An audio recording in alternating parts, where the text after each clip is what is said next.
Pablo Sala, tú que conoces sobre todo América Central, a lo mejor puedes darnos mayores indicaciones sobre ese tipo. Bueno, yo creo que es imposible, realmente imposible, firmar un acuerdo y que todos los sectores productivos de un lado y por otra parte también de la Unión Europea estén satisfechos y tengan beneficios. Es evidente que un acuerdo comercial, y no podemos negar la evidencia, tiene sectores que son muy beneficiados y otros sectores que en general no son menos beneficiados, incluso pueden llegar a ser perjudicados. Pero para eso están, en primer lugar, las cláusulas de salvaguardia, para eso están los estudios de impacto, y la semana pasada recibió el Parlamento Europeo un estudio de impacto realizado por la London School of Economics referente al Acuerdo de Centroamérica, y era un estudio precisamente francamente positivo tanto para la Unión Europea como a Centroamérica respecto a las oportunidades que traería este acuerdo. Pequeños agricultores que mencionaban ustedes, bueno, yo es que me gustaría que los pequeños agricultores tuvieran la oportunidad de seguir siendo pequeño agricultor, pero también darle la oportunidad de trabajar en otros sectores productivos. Yo creo que tampoco podemos condenar a estos países a que basen sus economías únicamente en la agricultura. Eso era la España de inicios del siglo pasado, y si no hubiéramos tenido inversión extranjera, si no hubiéramos tenido fábricas de otras multinacionales que se instalasen en España, pues estaríamos francamente bastante menos desarrollados. Por lo tanto, yo creo que es importante que los ciudadanos elijan libremente. Respecto al apoyo de los ciudadanos, no podemos conocer el apoyo de cada uno de los ciudadanos de Centroamérica, pero sí que podemos conocer la opinión de los gobiernos que, gracias a Dios, han sido elegidos democráticamente por los ciudadanos. Y la semana pasada tuvimos una audición en la Comisión de Comercio del Parlamento Europeo en la que vinieron representantes, o vinieron los embajadores o ministros del ramo o viceministros de todos los países centroamericanos, y todos mostraron un entusiasmo sin precedentes por este acuerdo. Con lo cual debemos confiar que eso sea el reflejo de los ciudadanos de Centroamérica. Y respecto a los derechos humanos, por supuesto que hay mucho que hacer, no solo en Centroamérica, sino en otras regiones del mundo, pero no hay ninguna duda que ninguno de estos acuerdos empeorará la situación de los derechos humanos allá donde se firme, sino todo lo contrario. Serán una presión adicional a los gobiernos para que mejoren las condiciones de los derechos humanos. Y además, en el caso de Colombia y Perú, hay una cláusula específica sobre derechos humanos que yo creo, y discrepo aquí con mi compañera Ana Miranda, que es mucho más que un papel.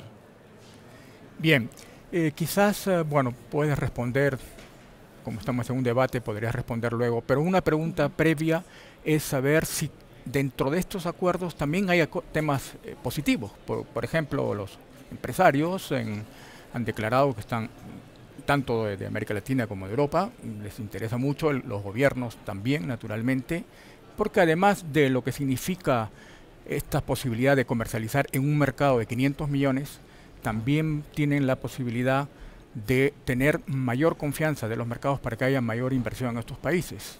En todo caso, eso es lo que dicen los gobiernos.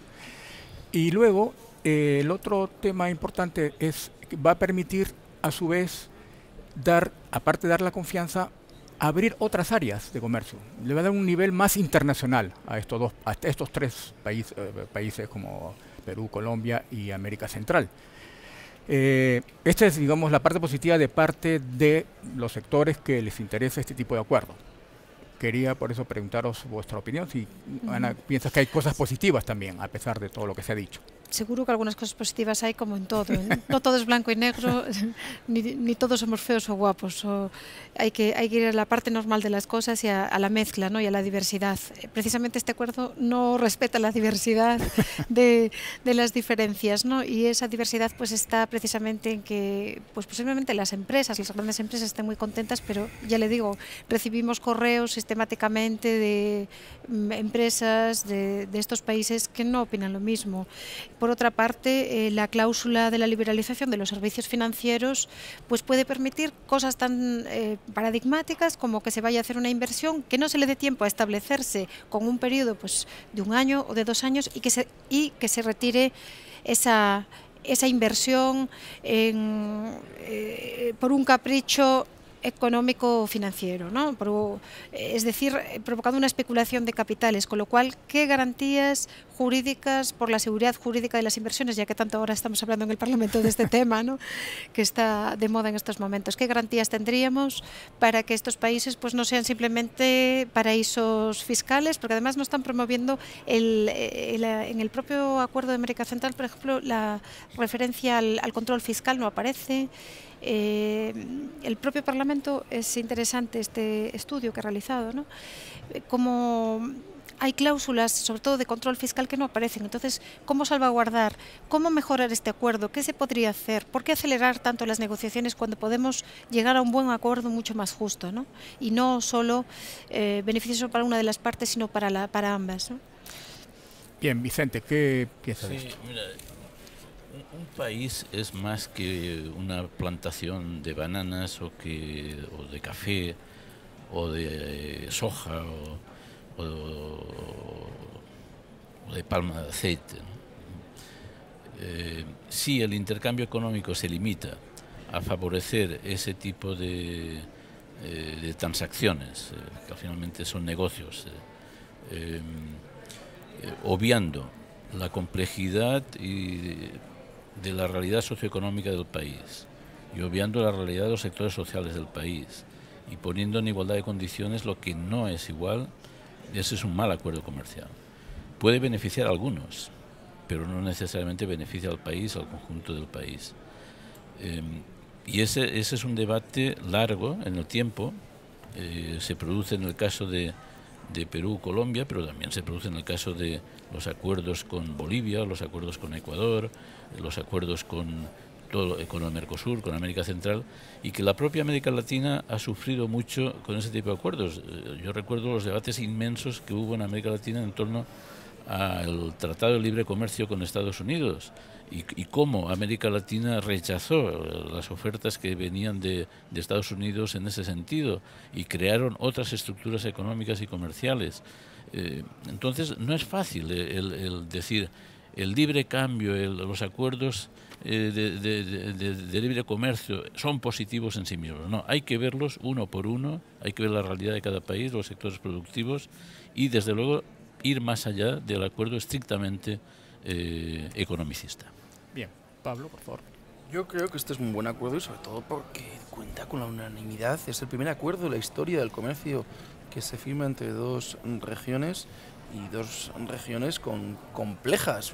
Por una parte la Unión Europea, que somos 27 estados miembros muy diversos, y por otra parte Centroamérica, que también son estados muy diversos, con lo cual que en un acuerdo comercial que, como decían mis compañeros, suele suscitar muchísimas polémicas, y más aún en esta casa que tiene tanta diversidad política, haya semejante grado de aceptación por parte del Parlamento, por parte del Consejo Europeo y por parte de los gobiernos centroamericanos, yo creo que cuanto menos tendemos a pensar que es un acuerdo razonable y bueno.